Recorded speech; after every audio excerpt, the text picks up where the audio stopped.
Platón, Apología de Sócrates.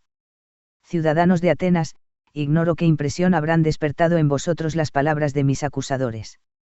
Han hablado tan seductoramente que al escucharlas, casi han conseguido deslumbrarme a mí mismo. Sin embargo, quiero demostraros que no han dicho ninguna cosa que se ajuste a la realidad. Aunque de todas las falsedades que han urdido, hay una que me deja lleno de asombro, aquella en que se decía que tenéis que precaveros de mí, y no dejaros embaucar porque soy una persona muy hábil en el arte de hablar. Y ni siquiera la vergüenza les ha hecho enrojecer al sospechar de que les voy a desenmascarar con hechos y no con unas simples palabras. A no ser que ellos consideren orador habilidoso a aquel que solo dice y se apoya en la verdad. Si es eso lo que quieren decir, gustosamente he de reconocer que soy orador, pero jamás en el sentido y en la manera usual entre ellos. Aunque vuelvo a insistir, que poco, por no decir nada, han dicho que sea verdad.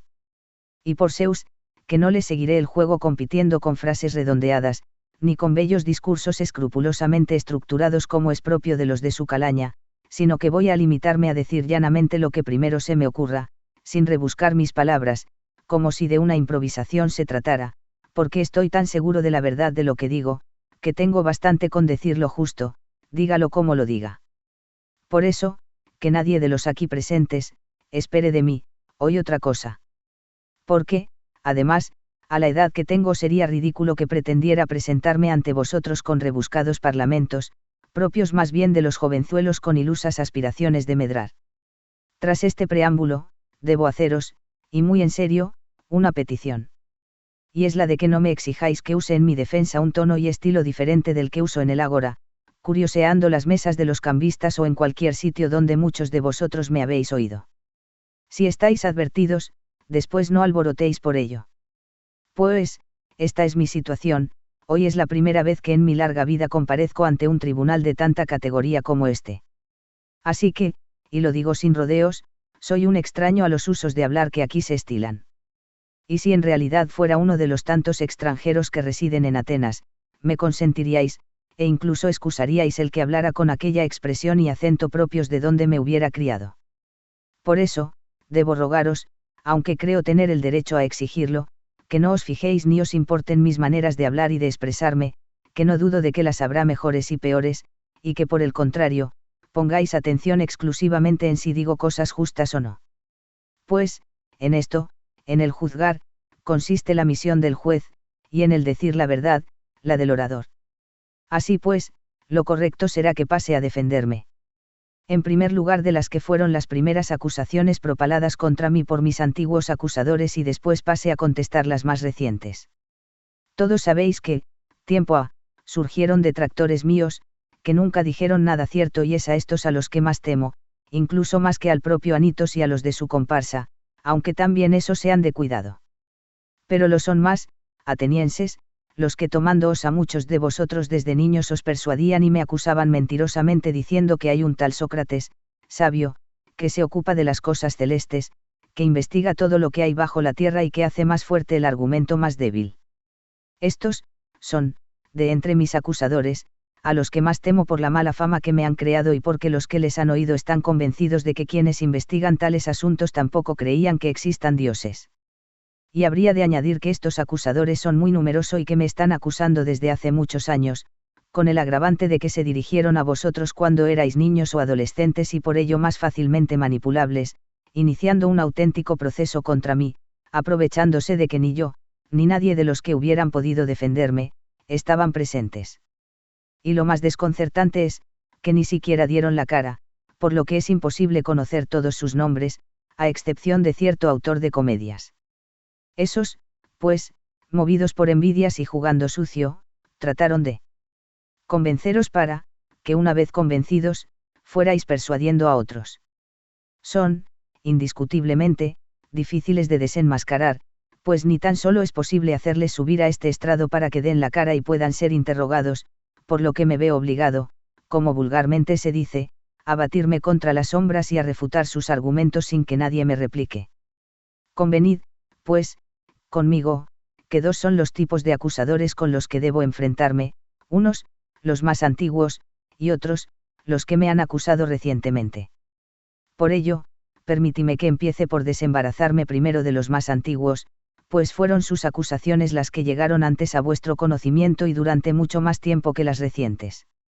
Aclarado esto, es preciso que pase a iniciar mi defensa para intentar extirpar de vuestras mentes esa difamación que durante tanto tiempo os han alimentado y debo hacerlo en tan poco tiempo. Como se me ha concedido.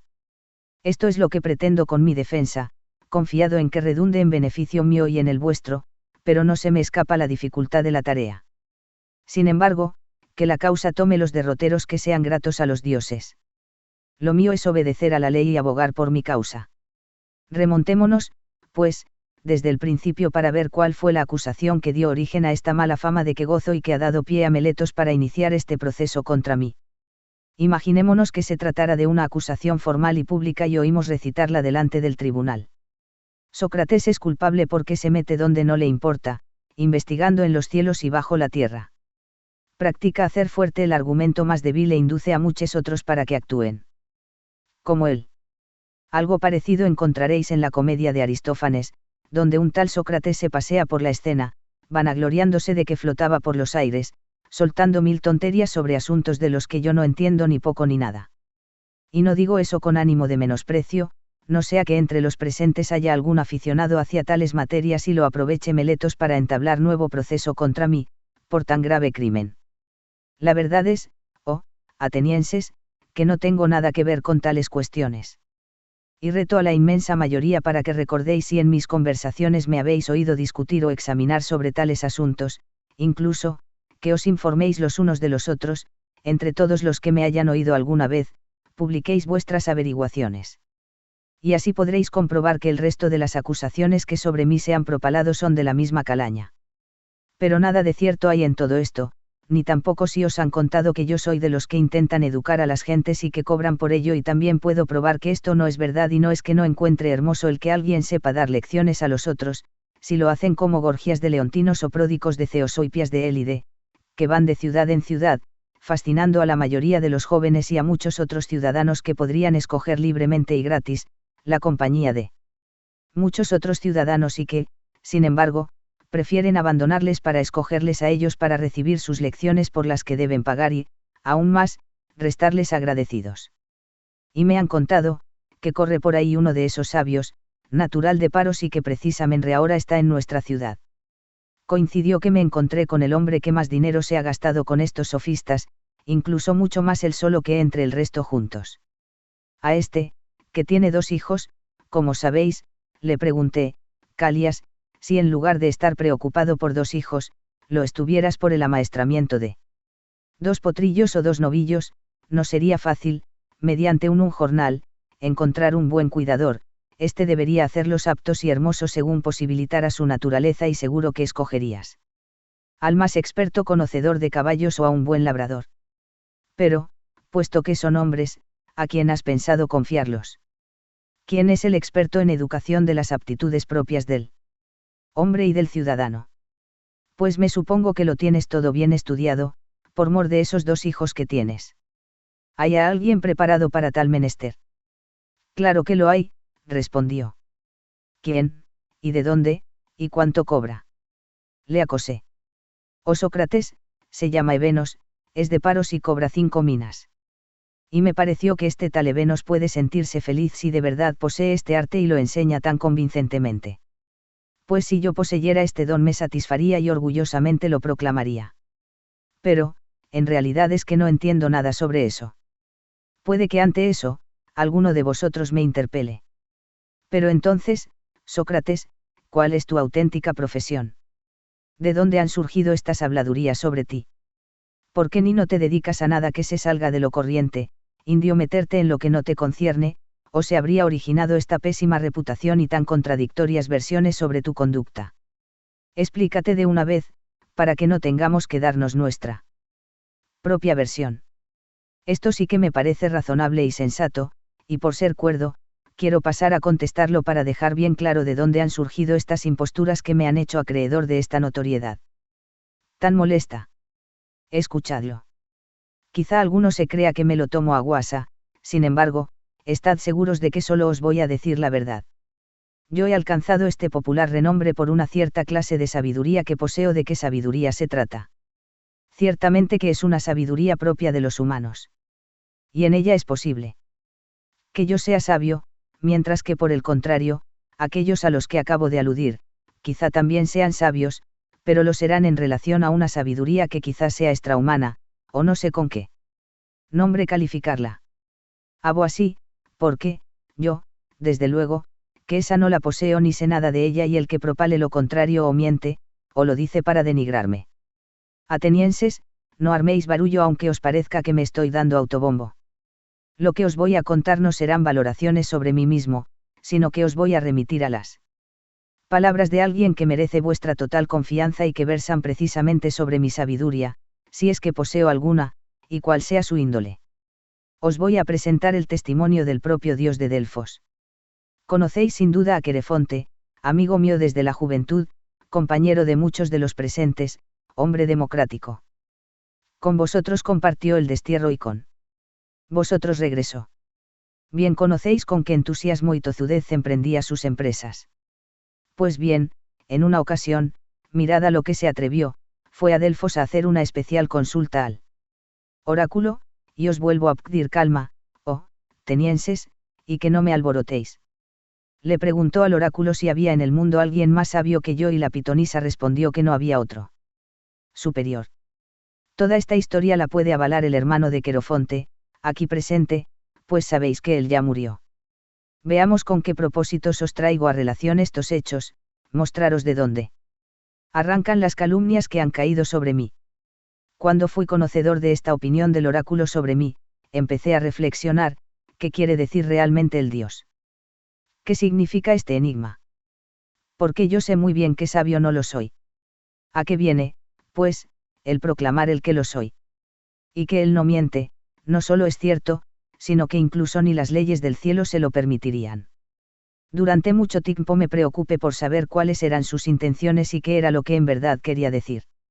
Más tarde, y muy a desagrado, me dediqué a descifrarlo de la siguiente manera. Anduve mucho tiempo pensativo y al fin entré en casa de uno de nuestros conciudadanos que todos tenemos por sabio, convencido de que este era el mejor lugar para dejar esclarecido el vaticinio, pues pensé, este es más sabio que yo y tú decías que yo lo era más que todos. No me obliguéis a que diga su nombre, baste con decir que se trataba de un renombrado político. Y al examinarlo, ved ahí lo que experimenté, tuve la primera impresión de que parecía mucho más sabio que muchos otros que, sobre todo, él se lo tenía creído, pero que en realidad no lo era. Intenté hacerle ver que no poseía la sabiduría que él presumía tener. Con ello, no solo me gané su inquina, sino también la de sus amigos. Y partí, diciéndome para mis cabales, ninguno de los dos sabemos nada, pero yo soy el más sabio, porque yo, por lo menos, lo reconozco. Así que pienso que en este pequeño punto, justamente sí que soy mucho más sabio que él, que lo que no sé, tampoco presumo de saberlo. Y de allí pasé a saludar a otro de los que gozaban aún de mayor fama que el anterior y llegué a la misma conclusión. Y también me malquisté con él y con sus conocidos. Pero no desistí. Fui entrevistando uno tras otro, consciente que solo me acarrearía nuevas enemistades, pero me sentía obligado a llegar hasta el fondo para no dejar sin esclarecer el mensaje del Dios. Debía llamar a todas las puertas de los que se llamaban sabios con tal de descifrar todas las incógnitas del oráculo. Y, voto al perro, y juro porque estoy empezando a sacar a la luz la verdad, que esta fue la única conclusión, los que eran reputados o se consideraban a sí mismos como los más sabios, fue a los encontré más carentes de sabiduría. Mientras que otros que pasaban por inferiores, los superaban. Permitid que os relate cómo fue aquella mi peregrinación, que cual emulación de los trabajos de Hércules llevé a cabo para asegurarme de que el oráculo era irrefutable. Después de los políticos, acosé a los poetas, me entrevisté con todos, con los que escriben poemas, con los que componen ditirambos o practican cualquier género literario, con la persuasión de que aquí sí me encontraría totalmente superado por ser yo muchísimo más ignorante que uno cualquiera de ellos. Así pues, escogiendo las que me parecieron sus mejores obras, les iba preguntando qué es lo que querían decir. Intentaba descifrar el oráculo y, al mismo tiempo, ir aprendiendo algo de ellos. Pues sí, ciudadanos, me da vergüenza deciros la verdad, pero hay que decirla, cualquiera de los allí presentes se hubiera explicado mucho mejor sobre ellos, que sus mismos autores. Pues pronto descubrí que la obra de los poetas no es fruto de la sabiduría, sino de ciertas dotes naturales y que escriben bajo inspiración, como les pasa a los profetas, adivinos, que pronuncian frases inteligentes y bellas, pero nada es fruto de su inteligencia y muchas veces lanzan mensajes sin darse cuenta de lo que están diciendo. Algo parecido opino que ocurre en el espíritu de los poetas. Sin embargo, me percaté de que los poetas, a causa de este don de las musas, se creen los más sabios de los hombres y no solo en estas cosas, sino en todas las demás, pero que, en realidad, no lo eran. Y me alejé de allí, convencido de que también estaba por encima de ellos, lo mismo que ya antes había superado a los políticos. Para terminar, me fui en busca de los artesanos, plenamente convencido de que yo no sabía nada y que en estos encontraría muchos y útiles conocimientos y ciertamente que no me equivoqué. Ellos entendían en cosas que yo desconocía, por tanto, en este aspecto eran mucho más expertos que yo, sin duda. Pero pronto descubrí que los artesanos adolecían del mismo defecto que los poetas, por el hecho de que dominaban bien una técnica y realizaban bien un oficio, cada uno de ellos se creía entendido no solo en esto, sino en el resto de las profesiones, aunque se tratara de cosas muy complicadas y esta petulancia, en mi opinión, echaba a perder todo lo que sabían. Estaba hecho un lío, porque intentando interpretar el oráculo, me preguntaba a mí mismo si debía juzgarme tal como me veía, ni sabio de su sabiduría, ni ignorante de su ignorancia, o tener las dos cosas que ellos poseían. Y me respondí a mí mismo y al oráculo, que me salía mucho más a cuenta permanecer tal cual soy. En fin, oh atenienses, que como resultado de esta encuesta, me encuentro, que por un lado me he granjeado muchos enemigos y odios profundos y enconados como los haya, que han sido causa de esta aureola de sabio con que me han adornado y que han encendido tantas calumnias. En efecto, quienes asisten accidentalmente a alguna de mis tertulias se imaginan quizá de que yo presumo de ser sabio en aquellas cuestiones en que yo someto a examen a los otros, pero en realidad, solo el Dios es sabio, lo que quiere decir el oráculo es simplemente que la sabiduría humana poco o nada vale ante su sabiduría. Y si me ha puesto a mí como modelo, es que simplemente se ha servido de mi nombre como para poner un ejemplo, como si dijera, entre vosotros es el más sabio, oh hombres, aquel que como Sócrates ha caído en la cuenta de que en verdad su sabiduría no es nada. Es por eso, sencillamente, por lo que voy de acá para allá, investigando en todos los que me parecen sabios, siguiendo la indicación del Dios, para ver si encuentro una satisfacción a su enigma, ya sean ciudadanos atenienses o extranjeros. Y cuando descubro que no lo son, contribuyo con ello a ser instrumento del Dios. Ocupado en tal menester, da la impresión de que me he dedicado a vagar y que he dilapidado mi tiempo, descuidando los asuntos de la ciudad, incluso los de mi familia, viviendo en la más absoluta pobreza por preferir ocuparme del Dios. Por otra parte, ha surgido un grupo de jóvenes que espontáneamente me siguen y que son los que disponen de mayor tiempo libre, por preceder de familias acomodadas, disfrutando al ver cómo someto a interrogatorios a mis interlocutores y en más de una ocasión se ponen ellos mismos a imitarme examinando a las gentes. Y es cierto que han encontrado a un buen grupo de personas que se pavonean de saber mucho pero que en realidad poco o nada saben. Y, en consecuencia, los ciudadanos examinados y desembaucados por estos, se encorajinan contra mí, y no contra sí mismos que sería lo más lógico. De aquí nace el rumor de que corre por ahí un cierto personaje llamado Sócrates, de lo más siniestro y malvado, corruptor de la juventud de nuestra ciudad. Pero cuando alguien les pregunta qué es lo que en realidad enseño, no saben qué responder, pero para no hacer el ridículo, echan mano de los tópicos sobre los nuevos filósofos, que investigan lo que hay sobre el cielo y bajo la tierra, que no creen en los dioses y de saber hostigar para hacer más fuerte los argumentos más débiles. Todo ello, antes que decir la verdad, que es una y muy clara, que tienen un barniz de saber, pero que en realidad no saben nada de nada. Y como, en mi opinión, con gente susceptible y quisquillosa, amén de numerosa, y que cuando hablan de mí, se apasionan y acaloran, os tienen los oídos llenos de calumnias graves, durante largo tiempo alimentadas. Y de entre estos es de donde han surgido Meletos y sus cómplices, Anitos y Licón.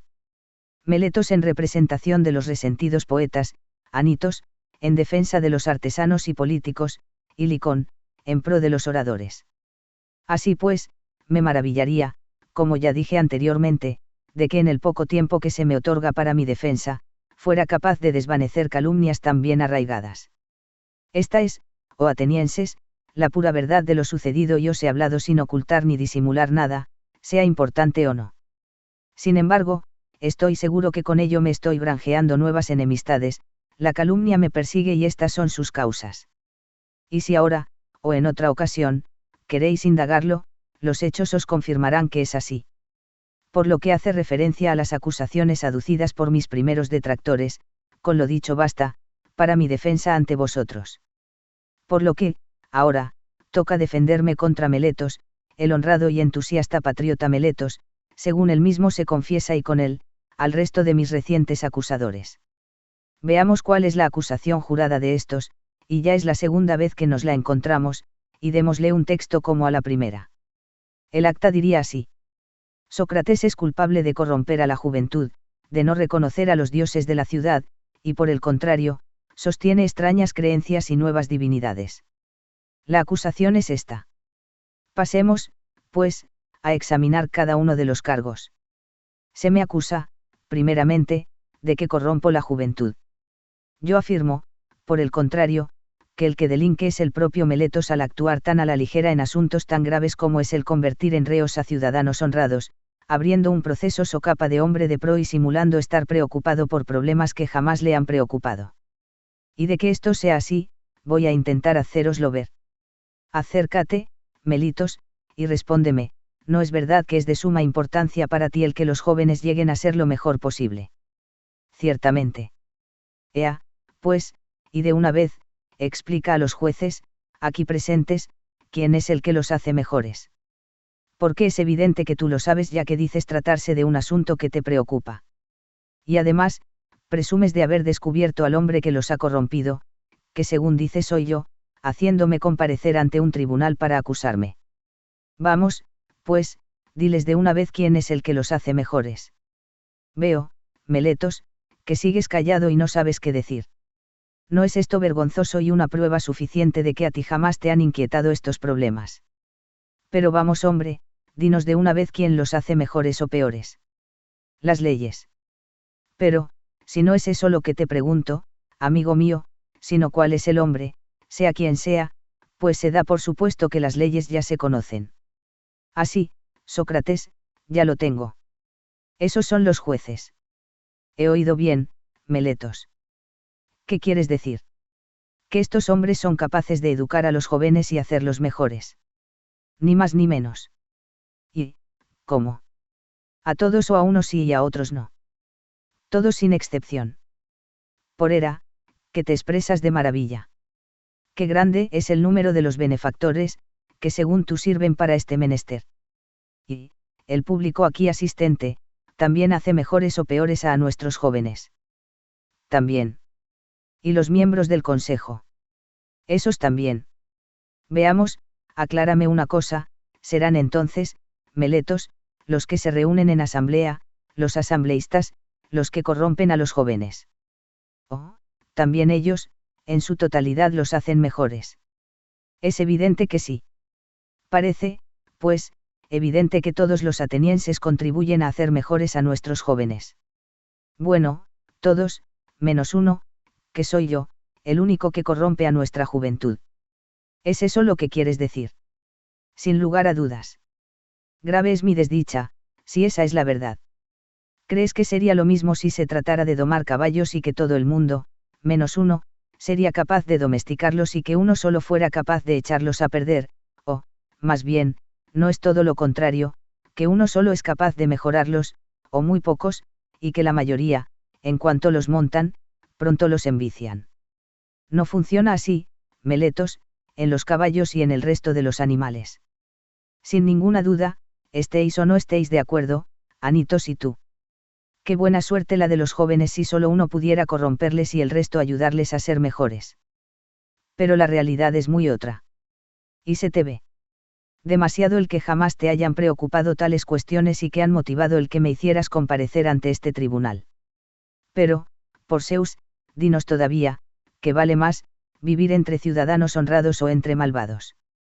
Ea, hombre, responde, que tampoco te pregunto nada del otro mundo. Verdad que los malvados son una amenaza y que pueden acarrear algún mal, hoy o mañana, a los que conviven con ellos. Sin lugar a duda. ¿Existe algún hombre que prefiera ser perjudicado por sus vecinos, o todos prefieren ser favorecidos? Sigue respondiendo, honrado Meletos, porque además la ley te exige que contestes. ¿Hay alguien que prefiera ser dañado? No, desde luego. Veamos pues, me has traído hasta aquí con la acusación de que corrompo a los jóvenes y de que los hago peores. Y esto, lo hago, voluntaria o involuntariamente. Muy a sabiendas de lo que haces, sin lugar a duda. Y tú, Meletos, que aún eres tan joven, me superas en experiencia y sabiduría hasta tal punto de haberte dado cuenta de que los malvados producen siempre algún perjuicio a las personas que tratan y los buenos algún bien, y considerarme a mí en tal grado de ignorancia, que ni sepa. Si convierto en malvado a alguien de los que trato diariamente, corriendo el riesgo de recibir a la par algún mal de su parte, que este daño tan grande, lo hago incluso intencionadamente. Esto, Meletos, a mí no me lo haces creer y no creo que encuentres quien se lo trague. Yo no soy el que corrompe a los jóvenes y en caso de serlo, sería involuntariamente y, por tanto, en ambos casos, te equivocas o mientes. Y si se probara de que yo los corrompo, desde luego tendría que concederse que lo hago involuntariamente.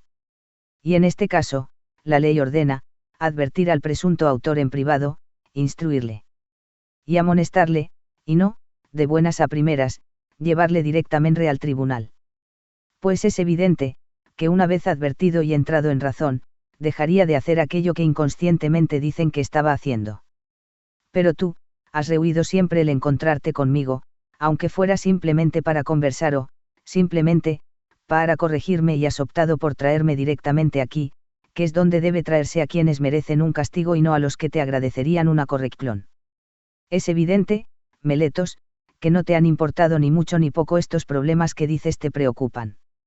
Aclaremos algo más, explícanos cómo corrompo a los jóvenes, no es, si seguimos el acta de la denuncia, que es enseñando a no honrar a los dioses que la ciudad venera y sustituyéndoles por otras divinidades nuevas.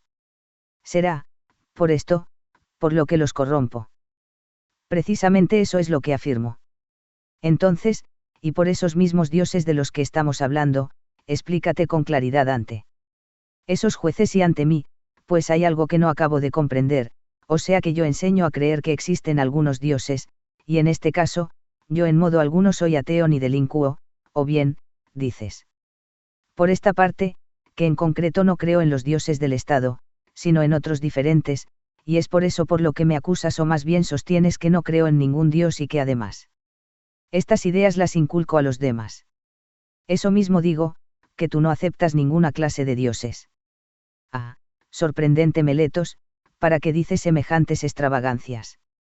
Oh, es que no considero dioses al sol, a luna, como creen el resto de los hombres. Por Zeus. Sabed, oh jueces, lo que dice, el sol es una piedra y la luna es tierra.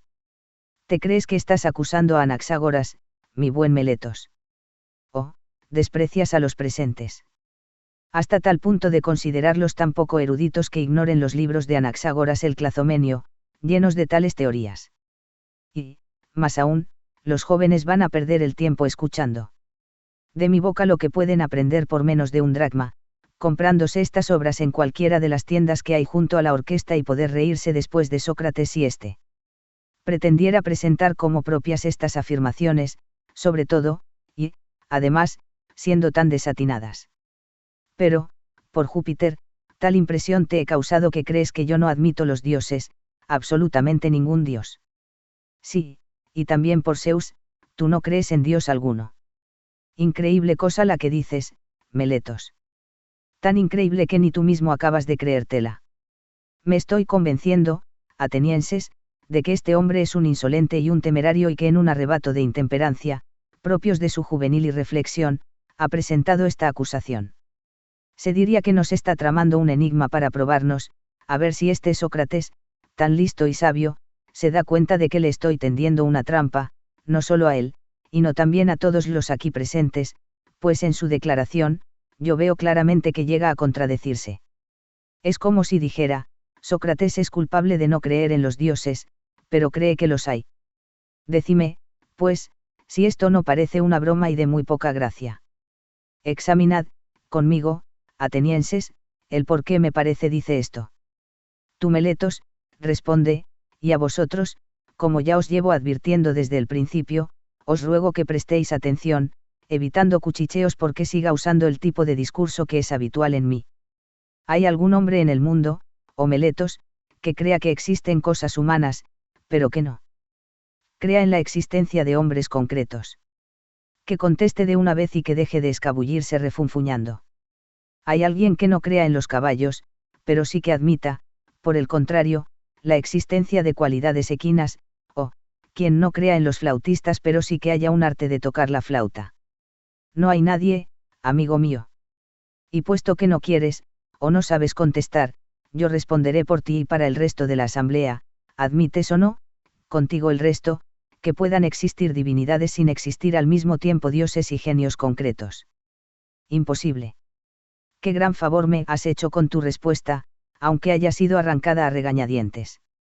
Con ella afirmas que yo creo en cualidades divinas, nuevas o viejas, y que enseño a creer en ellas, según tu declaración, sostenida con juramento. Luego, tendrás que aceptar que también creo en las divinidades concretas, ¿no es así?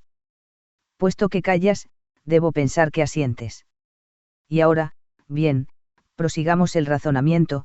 No es verdad que tenemos la creencia de que los genios son dioses o hijos de los dioses. ¿Estás de acuerdo, sí o no? Lo estoy. En consecuencia, si yo creo en las divinidades, como tú reconoces, y las divinidades son dioses, entonces queda bien claro de que tú pretendes presentar un enigma y te burlas de nosotros, pues. Afirmas, por una parte, que yo no creo en los dioses, y, por otra, que yo creo en los dioses, puesto que creo en las divinidades. ¿Y si estas son hijas de los dioses, aunque fueran sus hijas? Bastardas, habidas de amancebamiento con ninfas o con cualquier otro ser, como se acostumbra a decir, ¿quién, de entre los sensatos, admitiría que existen hijos de dioses, pero que no existen los dioses? Sería tan disparatado como el admitir que pueda haber hijos de caballos y de asnos, o sea, los mulos, pero que negara, al mismo tiempo, que los caballos y asnos existen. Pero, lo que ha pasado, Meletos, es que, o bien pretendías quedarte con nosotros, probándonos con tu enigma o, que de hecho, no habías encontrado nada realmente serio de qué acusarme. Y dudo que encuentres algún tonto por ahí, con tan poco juicio, crea que una persona pueda creer en demonios y dioses, y al mismo tiempo, no creer en demonios o dioses o genios. Es absolutamente imposible. Así pues, creo haber dejado bien claro de que no soy culpable, si nos atenemos a la acusación de Meletos con lo dicho, basta y sobra. Pero, como llevo machaconamente dicho, hay mucha animadversión contra mí, y son muchos los que la sustentan. Podéis estar seguros, que eso sí que es verdad y es eso lo que va a motivar mi condena. No esas incongruencias de Meletos y Anitos, sino la malevolencia y la envidia de tanta gente, cosas que ya han hecho perder demasiadas causas a muchos hombres de bien y que las seguirán perdiendo, pues estoy seguro de que esta plaga no se detendrá con mi condena. Quizá alguno de vosotros, en su interior, me esté recriminando, no te avergüenza, Sócrates, el que te veas metido en estos líos a causa de tu ocupación y que te está llevando al extremo de hacer peligrar tu propia vida. A estos les respondería, y muy convencido por cierto, te equivocas completamente, amigo mío, si crees que un hombre con un mínimo de valentía debe estar preocupado por esos posibles riesgos de muerte antes que por la honradez de sus acciones, preocupándose solo por si son fruto de un hombre justo o injusto. Pues, según tu razonamiento, habrían sido vidas indignas las de aquellos semidioses que murieron en Troya, y principalmente el hijo de la diosa Tetis, para quien contaba tan poco la muerte, si había que vivir vergonzosamente, que llegó a despreciar tanto los peligros, que, deseando ardientemente matar a Héctor para vengar la muerte de su amigo Patroclo, a su madre, la diosa, que más o menos le decía, hijo mío, si vengas la muerte de tu compañero Patroclo y matas a Héctor, tú mismo morirás, pues tu destino está unido al suyo. Después de oír esto, tuvo a bien poco a la muerte y el peligro, temiendo mucho más el vivir cobardemente que el morir por vengar a un amigo, replicó, prefiero morir aquí mismo, después de haber castigado al asesino. Que seguir vivo, objeto de burlas y desprecios, siendo carga inútil de la tierra, arrastrándome junto a las naves cóncavas. Se preocupó, pues, de los peligros y de la muerte. Y es que así debe ser, atenienses. Quien ocupa un lugar de responsabilidad, por creerse que es el mejor, o bien, porque allá le han colocado los que tengan autoridad, allí debe quedarse. Resistiendo los peligros sin echar cuentas para nada ni con la muerte ni con otro tipo de preocupaciones, sino es con su propia honra. Así pues, vergonzosa y mucho más sería mi conducta, si yo, que siempre permanecí en el puesto que mis jefes me asignaron, que afronté el riesgo de morir, como tantos otros hicieron, obedientes a los estrategas que vosotros elegisteis en las campañas de Potidea, Anfípolis y Delión, ahora, que estoy plenamente convencido de que es un Dios el que me manda vivir buscando la sabiduría, examinándome a mí mismo y a los demás, precisamente ahora, me hubiera dejado vencer por el miedo a la muerte o cualquier otra penuria y hubiera desertado del puesto asignado. Sería, indiscutiblemente, mucho más deshonroso, y con ello sí que me haría merecedor de que alguien me arrastrara ante los tribunales de justicia por no creer en los dioses, puesto que desobedecía al oráculo, por temer a la muerte y por creerme sabio sin serlo. En efecto, el temor a la muerte no es otra cosa que creerse sabio sin serlo, presumir saber algo que se desconoce. Pues nadie conoce qué sea la muerte, ni si en definitiva se trata del mayor de los bienes que pueden acaecer a un humano. Por el contrario, los hombres la temen como si en verdad supieran que sea el peor de los males y, como no va a ser reprensible esta ignorancia por la que uno afirma lo que no sabe. Pero, yo, atenienses, quizá también en este punto me diferencio del resto de los mortales, y si me obligaran a decir en que yo soy más sabio, me atrevería a decir que, en desconociendo lo que en verdad acaece en el Hades, no presume saberlo. Antes, por el contrario, sí que sé, y me atrevo a proclamarlo, que el vivir injustamente y el desobedecer a un ser superior, sea Dios o sea hombre, es malo y vergonzoso. Temo, pues, a los males que sé positivamente sean tales, pero las cosas que no sé si son bienes o males, no las temeré, ni rehuiré afrontarlas. Así que, aun en el caso de que me absolvierais, desestimando las acusaciones de Anitos, que en definitiva ha llegado a exigir que yo debiera haber comparecido ante este tribunal y una vez comparecido, merecía ser condenado a muerte, diciéndoos que si salía absuelto, vuestros hijos correrían el peligro de dedicarse a practicar mis enseñanzas y todos caerían en la corrupción, si a mí, después de todo esto, llegaran a decirme, Sócrates, nosotros no queremos hacer caso a Anitos, sino que te absolvemos, pero con la condición de que no molestes a los ciudadanos y abandones tu filosofar. De manera, que en la próxima ocasión en que te encontremos ocupados en tales menesteres, debemos condenarte a morir. Si vosotros me absolvierais con esta condición, os replicaría. Agradezco vuestro interés y os aprecio, atenienses, pero prefiero obedecer antes al Dios que a vosotros, y mientras tenga aliento y las fuerzas no me fallen, tened presente que no dejaré de inquietaros con mis interrogatorios y de discutir sobre todo lo que me interese, con cualquiera que me encuentre, a la usanza que ya os tengo acostumbrados. Y aún añadiría, oh tú, hombre de Atenas y buen amigo, ciudadano de la polis más grande y de la más renombrada por su intelectualidad y su poderío, no te avergüenzas de estar obsesionado por aumentar al máximo tus riquezas y con ello, tu fama y honores, y por el contrario descuidas la sabiduría y la grandeza de tu espíritu, y cómo lograr engrandecerlas. Y si alguno de vosotros me lo discute y presume de preocuparse por tales cosas, no le dejaré marchar, ni yo me alejaré de su lado, y no que le someteré a mis preguntas y le examinaré, y si no me parece que está en posesión de la virtud, aunque afirme lo contrario, le haré reproches porque aquello que más estima merece, él lo valora en poco o en nada, en tanto que prefiere las cosas más viles y despreciables. Este será mi modo de obrar con todo aquel que se me cruce por nuestras calles, sea joven o mayor o forastero o ateniense, pero preferentemente con mis paisanos, por cuanto tenemos una sangre común. Sabed que esto es lo que me manda el Dios. Enteraos bien, estoy convencido de que no ha acaecido nada mejor a esta polis que mi labor al servicio del Dios. En efecto, yo no tengo otra misión ni oficio que el ir deambulando por las calles para persuadir a jóvenes y ancianos de que no hay que inquietarse por el cuerpo ni por las riquezas, sino, como ya os dije hace poco, en cómo conseguir que nuestro espíritu sea el mejor posible, insistiendo en que la virtud no viene de las riquezas, sino que las riquezas y el resto de bienes y la categoría de una persona vienen de la virtud, que es la fuente de bienestar para uno mismo y para el bien público. Y si por decir esto corrompo a los jóvenes, mi actividad debería ser condenada por perjudicial, pero si alguien dice que yo enseño otras cosas, se engaña y pretende engañaros. Resumiendo, pues, oh atenienses, creáis a Anitos o no le creáis, me absolváis o me declaréis culpable, yo no puedo actuar de otra manera, 1000 veces me condenarais a morir. No os pongáis nerviosos, atenienses, y dejad de alborotar, por favor, como os llevo repitiendo tantas veces, para que podáis escucharme, pues sigo convencido de que os beneficiaréis si no me interrumpís. Tengo que añadir aún algo que quizá os provoque tanto que tengáis que manifestaros gritando, pero evitadlo si podéis. Si me matáis por ser lo que soy, no es a mí a quien castigáis ni infringís el más mínimo daño, sino que es a vosotros mismos. Pues a mí, ni Meletos ni Anitos pueden ocasionarme ningún mal, aunque se lo propusieran como pueden hacerlo si estoy plenamente convencido de que un hombre malvado jamás puede perjudicar a un hombre justo. No niego que puedan lograr mi condena a muerte, el destierro, o la pérdida de derechos ciudadanos, penas que para muchos de ellos puedan tratarse de grandes males, pero yo pienso que no lo son en modo alguno. Más bien creo mucho peor hacer lo que él hace ahora, intentar condenar a un hombre inocente.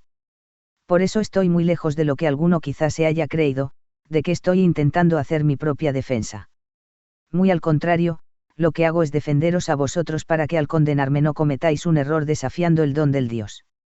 Porque si me matáis difícilmente encontraréis otro hombre como yo, a quien el Dios ha puesto sobre la ciudad, aunque el símil parezca ridículo, como el tábano que se posa sobre el caballo, remolón, pero noble y fuerte y que necesita que un aguijón le encorajine.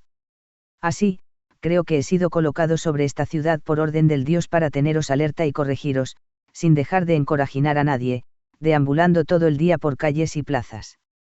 Un hombre como yo, no lo volveréis a encontrar, atenienses, por lo que si me hicierais caso me conservaríais. Pero, en el caso de que vosotros, enojados como los que sobresaltados por el aguijón de un molesto tábano, de una fuerte palmada y dóciles a las insinuaciones de Anitos, me matarais impulsivamente, creyendo que os pasaréis el resto de vuestra vida tranquilos sin que nadie moleste ya vuestros sueños, a no ser que el Dios, preocupado por vosotros, os mande a algún otro como yo. Que yo sea un don del Dios para esta ciudad, vais a convenceros con lo que voy a añadir, no parece muy humano el que haya vivido descuidado de todos mis asuntos e intereses y que durante tantos años dejé abandonados mis bienes, y en cambio esté siempre ocupándome de lo vuestro, llegando a interesarme para que cada uno se ocupe del bien y de la virtud, como si yo fuese su padre o hermano mayor. Y si de estas actividades sacara alguna ganancia o hiciera estas exhortaciones mediante paga, aún tendría algún sentido que justificaría lo que hago.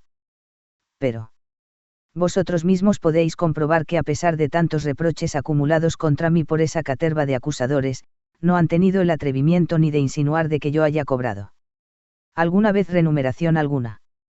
Y de que estoy diciendo la verdad presento al mejor y al más fidedigno de los testigos, mi pobreza y la de los míos. Quizá encontréis que sea un contrasentido el que yo me he pasado la vida exhortando a los ciudadanos en privado y que me he metido en tantos líos, que no me haya atrevido a intervenir en la vida pública, participando en vuestras asambleas y aconsejando a la ciudad. La explicación está en lo que me habéis oído decir tantas veces y en tan diversos sitios, es que se da en mí una voz, manifestación divina o de cierto genio, y que me sobreviene muchas veces. Incluso se habla de ella en la acusación de Meletos, aunque sea en tono despectivo.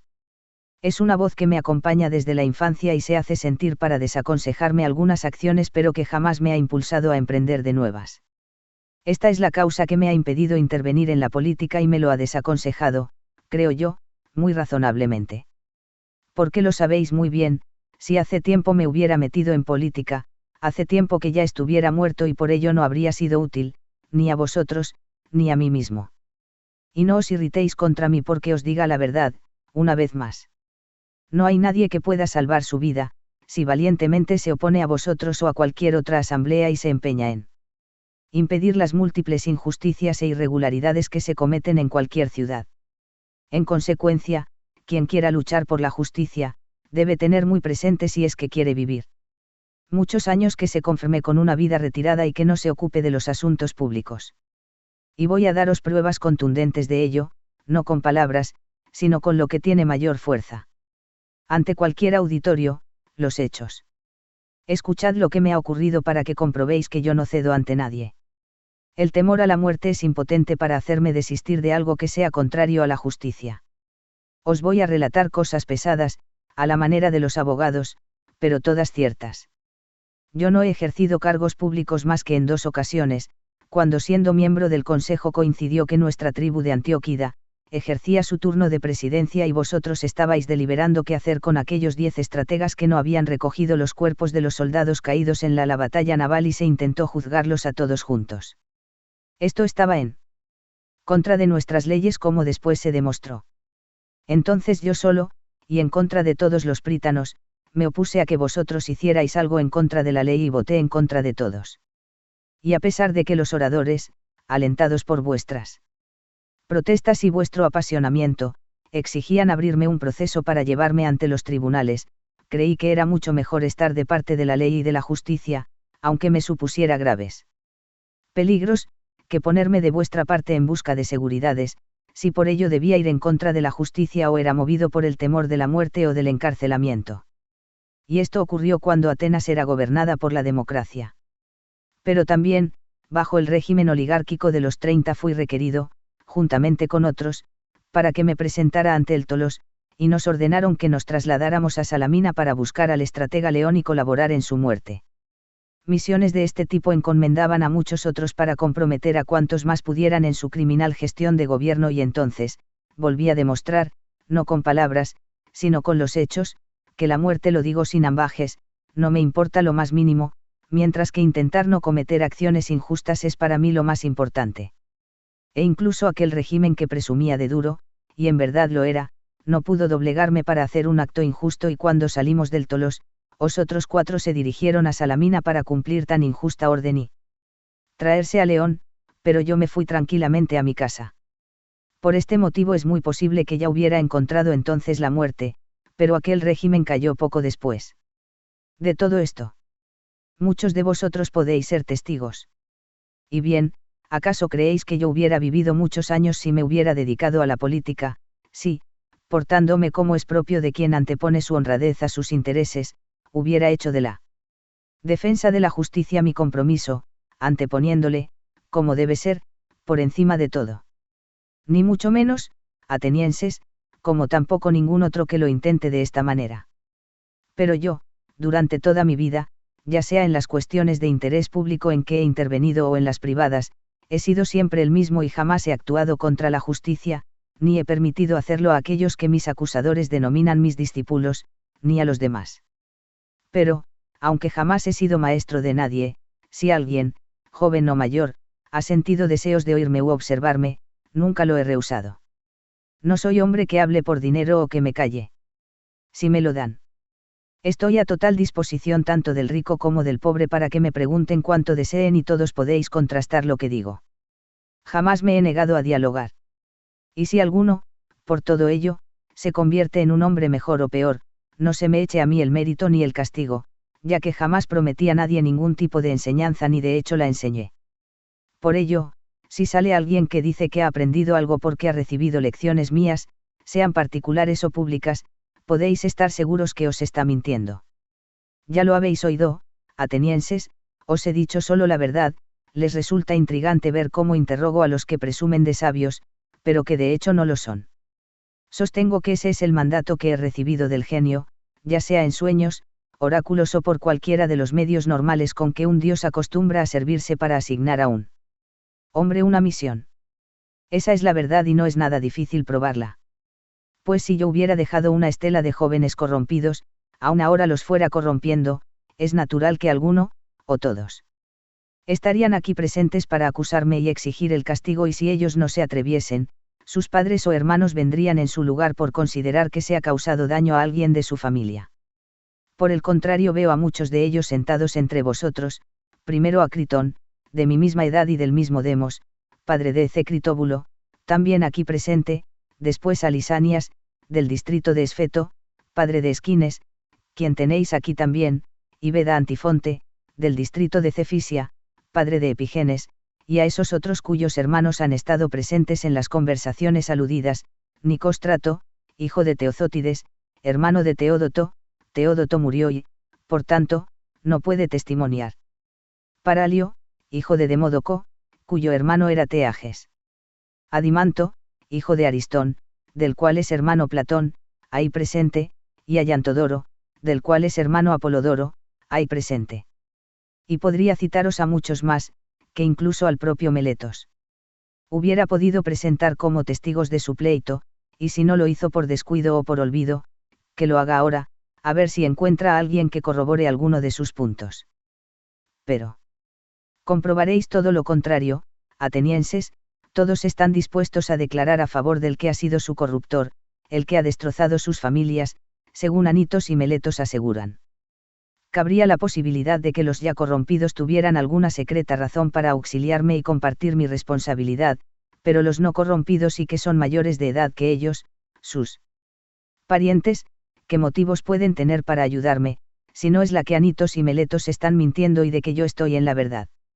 Ya he dicho bastante, atenienses, todo lo que pueda añadir en defensa propia, queda suficiente aclarado con lo expuesto, y aunque podría ir añadiendo nuevos aspectos, más o menos, serían del mismo estilo.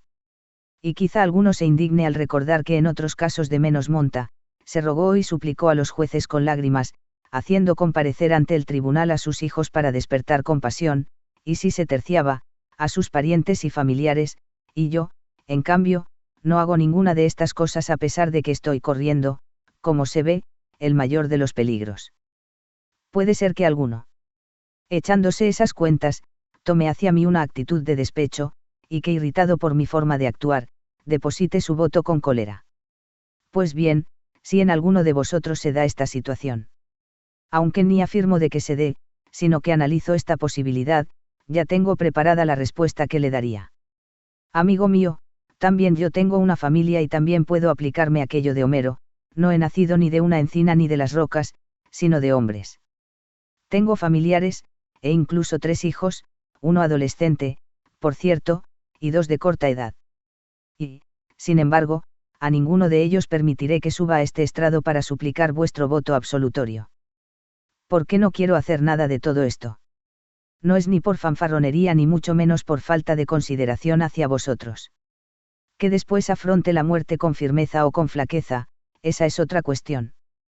Pero, por mi buen nombre y por el vuestro, que es el de nuestra ciudad, mi edad, no me parece honrado echar mano de ninguno de estos recursos, y mucho menos, con la opinión que se ha formado de que Sócrates se diferencia de la mayoría de los hombres. Si de entre vosotros, los que destacan por su valentía o por su inteligencia o por cualquier otra virtud, se comportasen de este modo, cosa fea sería. Alguna vez he visto a algunos de esos que son considerados importantes, cuando se les está juzgando y temen sufrir alguna pena o la misma muerte, su conducta me parece inexplicable, pues, parece que están convencidos de que si logran de que no se les condene a muerte, después ya serán por siempre inmortales. Estos son la deshonra y el oprobio de nuestra ciudad, porque pueden hacer creer a los extranjeros que aquellos ciudadanos que distinguimos con honores y que elegimos para que ocupen las magistraturas, no se diferencian en nada de las mujeres. Esas son escenas, atenienses, que los que gozamos de cierto prestigio no debemos hacer, y si lo hacemos, vosotros no debéis permitirlo. Sino que más bien debéis estar dispuestos a demostrar que condenaréis a quien ofrezca el triste espectáculo de suplicar la compasión de sus jueces, dejando en ridículo a la ciudad. Pero, aparte de la cuestión de mi buen nombre, tampoco me parece digno el ir suplicando a los jueces y salir absuelto por la compasión comprada, sino que hay que limitarse a exponer los hechos y tratar de persuadir, no de suplicar. Pues el jurado no está puesto para repartir la justicia como si de favores se tratara, sino para decidir lo que es justo en cada caso, y lo que ha jurado es interpretar rectamente las leyes, no a favorecer a los que le caigan bien. Por tanto, no podemos permitirnos el perjurio a nosotros mismos, ni a los demás, pues ambos nos haríamos reos de impiedad. No esperéis, pues, de mí, que recurra a artimañas ni acciones que no sean rectas ni justas, y menos ahora, oh por Zeus, que estoy aquí acusado de impiedad por Meletos. Pues es evidente que si con súplicas llegara a convenceros o bien os forzara a faltar a vuestro juramento, os enseñaría a pensar de que no hay dioses y, así, con mi defensa, de hecho, lo que haría sería condenarme a mí mismo por no creer en los dioses. Pero no es así, ni mucho menos, yo creo en los dioses, como cualquiera de mis acusadores. Por eso, atenienses, dejo en vuestras manos y en las de los dioses el decidir lo que va a ser mejor para mí y para vosotros. No me ha sorprendido ni indignado, oh atenienses, esta condena que acabáis de sellar con vuestro voto. Y entre muchas razones, la primera, es que no me ha resultado inesperada, más bien me sorprende el tan gran número de votos a mi favor, pues no sospechaba que se resolvería así, sino que esperaba muchos más votos en contra mía. Pero ved que los resultados se hubieran trastocado con solo una treintena que hubieran votado mi absolución.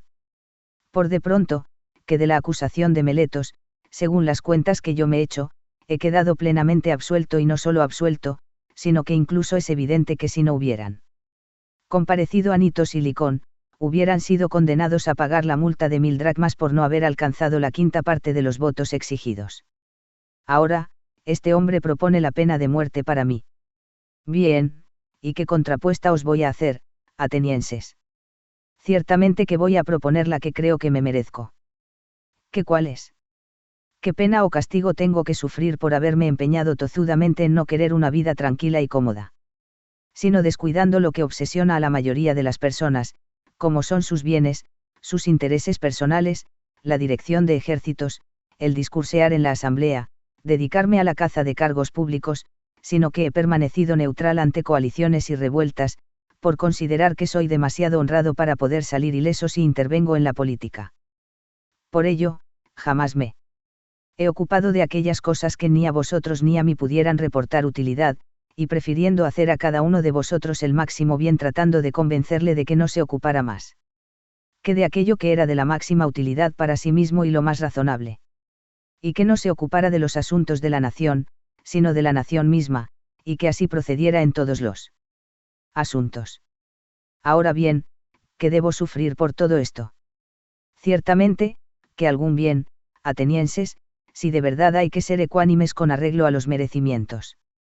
Y, ¿qué bien puede ser el más apropiado?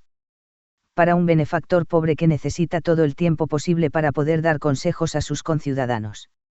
Indudablemente que solo hay una recompensa que haga justicia a los merecimientos, mantenerle a costa del Estado en el Pritaneo y con mayores merecimientos que cualquiera de los ganadores de alguna carrera de caballos, o de carros por parejas o de las cuadrigas que se celebran en Olimpia. Pues mientras estos os hacen creer que os dan la felicidad, yo os hago felices de verdad, y, por otro lado, ellos no precisan de vuestras pensiones y yo sí. En resumen, si de verdad debo proponer la condena que merezco haciendo justicia, esa es la que propongo, ser mantenido a costa del Estado en el Pritaneo. Tal vez al oír esta proposición y ver el tono que uso, se repita en vosotros la misma impresión que cuando hablaba de recurrir a lágrimas y súplicas, que os parezca arrogante mi comportamiento. Pero no es esta mi intención, atenienses, aunque esta es la única verdad, no tengo conciencia de que voluntariamente jamás haya hecho mal a nadie, aunque no he podido convenceros a la mayoría de vosotros porque no ha habido tiempo suficiente para ello. Pues yo creo que si entre vosotros fuera ley, o que es costumbre en otros pueblos, de que las cuestiones de pena capital no se dicte sentencia en el mismo día del juicio, sino después de uno o de varios, estoy persuadido de que os convencería, pero, ahora, no es demasiado fácil rechazar tan graves cargos en tan corto espacio de tiempo. Estando convencido de no haber hecho mal a nadie injustamente, es lógico que tampoco me lo haga a mí mismo hablando como si me mereciera un castigo o me condenara a mí mismo. ¿Qué tengo que temer? Tal vez, el sufrir aquello que propone Meletos contra mí, cosa que repito que aún no sé si es un bien o un mal. Voy a decantarme hacia las cosas que sé que son malas y proponer contra mí algún castigo concreto. Tal vez la cárcel. ¿Y por qué tengo que encerrarme en una cárcel, a merced de los que vayan ocupando anualmente el cargo de los 11, que son los vigilantes? O, tal vez proponer una multa y prisión hasta que no haya pagado el último plazo. Estamos en lo mismo, debería estar siempre en la cárcel, pues no tengo con qué pagar. Me condenaré al exilio. Quizás sea esta la pena que a vosotros mayormente os satisfaga. Pero debería estar muy apegado a la vida y muy ciego para no ver que si vosotros, mis paisanos, no habéis podido soportar mis interrogatorios ni mis tertulias, sino que os han resultado molestos hasta el extremo de obligaros a libraros de ellos, ¿cómo voy a esperar que unos extraños las soporten más generosamente? Es evidente que no lo soportarían, atenienses. Y, vaya espectáculo el mío. A mis años escapando de Atenas, vagando de ciudad en ciudad, convirtiéndome en un pobre desterrado. Bien sé que a todas partes donde fuere, vendrían los jóvenes a escucharme con agrado, igual que aquí. Pero si los rechazara, serían ellos los que rogarían a sus padres para que me exiliaran de su ciudad, y si los acogiera, serían sus padres y familiares los que no pararían hasta hacerme la vida imposible y tendría que volver a huir. Oigo la voz de alguien que me recomienda, pero Sócrates, no serás capaz de vivir tranquilamente, en silencio, lejos de nosotros.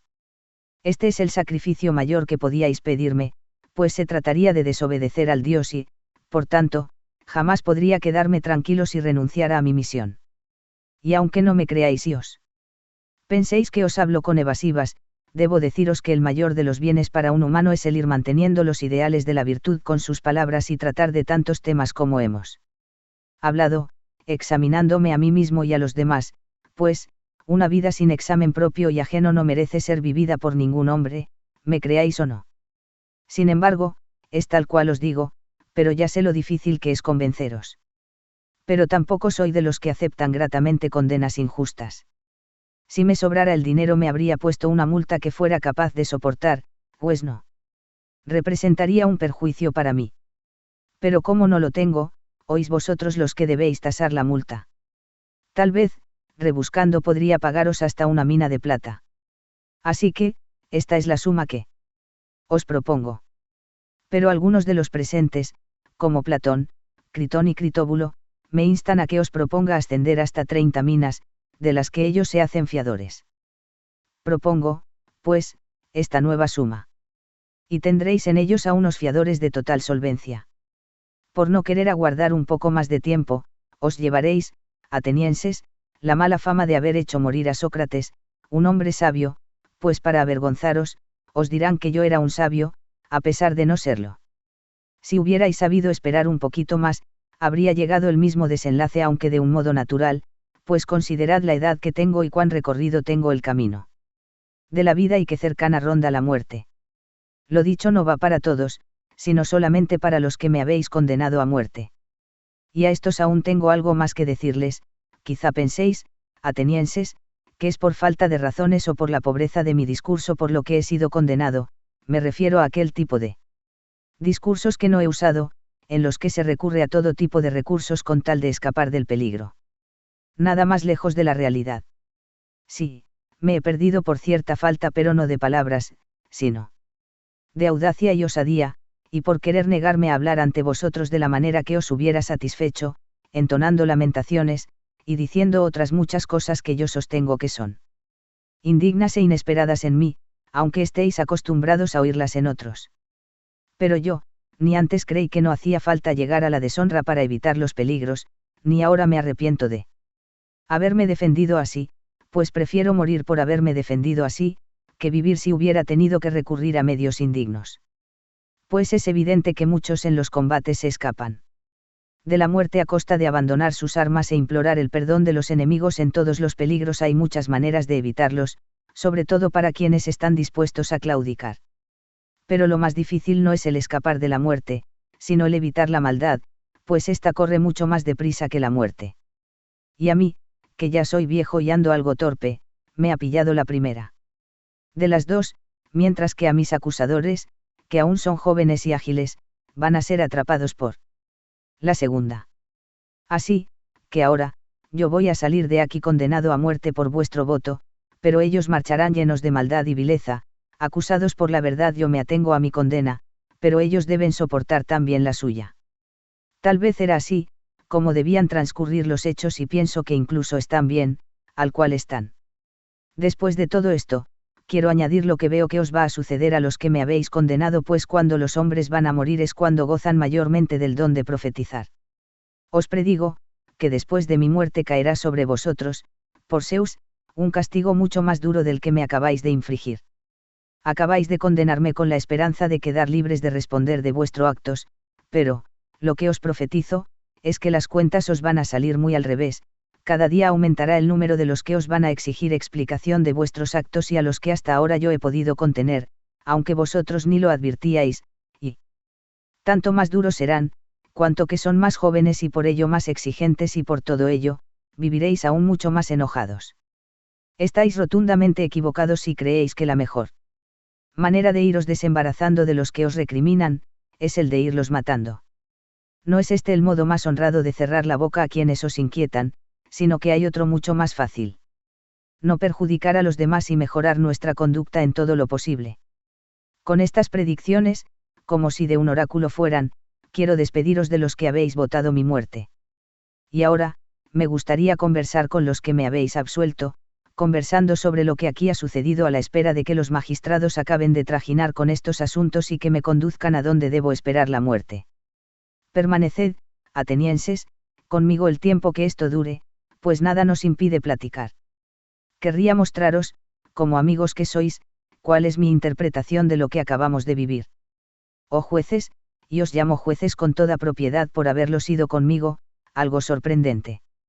Me acaba de suceder y es, que aquella voz del daimon, que antes se me presentaba tan frecuentemente para oponerse a cuestiones, incluso mínimas, si creía que iba a actuar a la ligera, hoy, que según la mayoría acaba de sucederme lo peor que podía sufrir, como es encontrarme con la muerte, no me ha alertado de la presencia de ningún mal. Ni al salir de casa esta mañana, ni cuando subía al tribunal, ni en ningún momento de mi apología, dijera lo que dijera, me ha impedido seguir hablando, cuando en otras ocasiones llegó a quitarme la palabra en la mitad del razonamiento, según lo que estuviera hablando. ¿Qué sospecho que hay detrás de todo esto? Voy a aclarároslo, lo que me acaba de suceder es para mí un bien y, por tanto, no son válidas nuestras conjeturas cuando consideramos la muerte como el peor de los males. Esta es la razón. De más peso para convencerme de ello, de lo contrario esa voz del genio se hubiera opuesto para impedir los hechos, si lo que me iba a ocurrir se tratara de un mal y no de un bien. Pero aún puedo añadir nuevas razones para convenceros de que la muerte no es una desgracia, sino una aventura, una de dos, o bien la muerte supone ser reducido a la nada, y por ello no es posible ningún tipo de sensación, o de acuerdo con lo que algunos dicen, simplemente se trata de un cambio o mudanza del alma de este hacia otro lugar. Si la muerte es la extinción de todo deseo y es como una noche de profundo sueño, pero sin ensoñar, maravillosa ganancia sería. Es mi opinión de que si nos obligaran a escoger entre una noche sin sueños pero plácidamente dormida, con otras noches con ensoñaciones o con otros días de su vida, o después de una buena reflexión tuvieran que escoger qué días y noches han sido los más felices, pienso que no solo cualquier persona normal, sino que incluso el mismísimo rey de Persia, encontraría pocos comparables con la primera. Si la muerte es algo parecido, sostengo que es la mayor de las ganancias, pues toda la serie del tiempo se nos aparece como una sola noche. Pero si la muerte es una simple mudanza de lugar, y si, aún más, es cierto lo que cuentan, que los muertos están todos reunidos, oh jueces, sois capaces de imaginar algún bien mayor. Pues, uno, al llegar al reino del Hades, liberado de todos esos que aquí se hacen pasar y llamar por jueces, os encontraremos con los que son auténticos jueces y que, según cuentan, siguen ejerciendo sus funciones. A Minos, Radamanto y Triptolomeno, y a toda una larga lista de semidioses que fueron justos en su vida. Y, ¿qué me decís del poder reunirme con Orfeo, Museo, Hesiodo y Homero, que no pagaría cualquiera de vosotros si esto es así? En lo que a mí se refiere, mil y mil veces, prefiero estar muerto si tales cosas son verdad. Qué maravilloso pasatiempo sería para mí poder encontrarme con Palamedes, con Ajax, hijo de Telamón, y todos los héroes de los tiempos pasados, víctimas también de otros tantos procesos injustos aunque solo fuera para poder comparar sus experiencias con las mías, me daría por satisfecho. Mi mayor placer sería pasar mis días interrogando a los de allá abajo, como durante toda mi vida terrena lo he hecho con los de aquí, para ver quiénes entre ellos son los auténticamente sabios y quiénes creen serlo, pero que en realidad no lo son. ¿Qué precio no pagaríais, oh jueces, para poder examinar a quien condujo contra Troya aquel numeroso ejército, o no digamos, si es el mismo Ulises o Sísifo, o tantos hombres y mujeres que ahora no puedo ni citar? Estar con ellos, gozar de su compañía e interrogarlos, sería el colmo de mi felicidad. En cualquier caso, creo que Hades no me llevaría a un juicio y me condenaría a muerte por profesar mi oficio. Ellos son, allá, mucho más felices que los de aquí y entre muchas razones por la de ser inmortales para el resto de los tiempos, si es que son verdad las cosas que se dicen.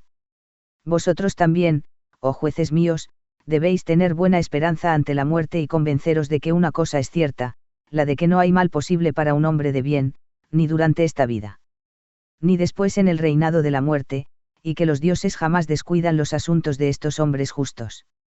Lo que me ha sucedido a mí, no es fruto de la causalidad, sino que al contrario veo claro que el morir y quedar libre de ajetreos, era lo mejor para mí. Es por eso por lo que en ningún momento me ha disuadido la voz del genio y que por lo que respecta por mi parte, o estoy enojado lo más mínimo contra mis jueces, ni contra mis acusadores, a pesar de que no eran esas sus intenciones al acusarme y condenarme, sino la de hacerme algún mal. Y ahora debo pediros un último favor. Cuando mis hijos lleguen a ser mayores, atenienses, castigadles, como yo os he incordiado durante toda mi vida, si os parece que se preocupan más de buscar riquezas o negocios antes que de la virtud. Y si presumen creer ser algo, sin serlo de verdad, reprochadles como yo os he reprochado, exigiéndoles que se cuiden de lo que deben y no creerse ser algo, cuando en realidad nada valen. Si hacéis esto, ellos y yo habremos recibido el trato que merecemos. Y no tengo nada más que decir. Ya es la hora de partir. Yo a morir, vosotros a vivir. Entre vosotros y yo, ¿quién va a hacer mejor negocio? Cosa oscura es para todos, menos para el Dios.